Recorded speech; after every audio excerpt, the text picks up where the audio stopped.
Welcome to the Slop Temple. We pray this video helps. In this video, I will explain how to make peach kombucha. First, you'll need to gather your essential ingredients: black tea, sugar, water, and a healthy SCOBY. It's crucial to ensure all your brewing equipment is thoroughly cleaned and sanitized to prevent unwanted contamination. We'll start by preparing a sweet tea base, which will feed our SCOBY during the first fermentation stage. This initial step is vital for a successful brew. Once your sweet tea is cooled to room temperature, gently add your SCOBY and about 1 cup of starter liquid from a previous batch.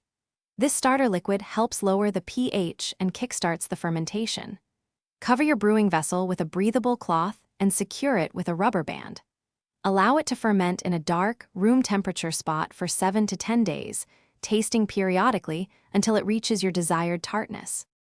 Now for the delicious peach flavor. Once your first fermentation is complete, prepare 1 to 2 cups of fresh or frozen peach pieces. Strain your plain kombucha and pour it into clean, airtight bottles, adding the peaches to each. Make sure to leave about 1 inch of headspace in every bottle. Seal them tightly and let them ferment for another 2 to 4 days at room temperature to build up that wonderful fizz. After the second fermentation, move your bottled peach kombucha to the refrigerator.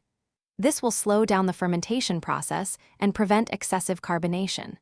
Before serving, you might want to strain out the peach pieces for a smoother drink. Remember to check the description for a link to Little Tree's black ice and other great deals. Enjoy your refreshing, homemade peach kombucha. It's a truly rewarding experience to brew your own. Thanks for watching. Consider subscribing if we helped you.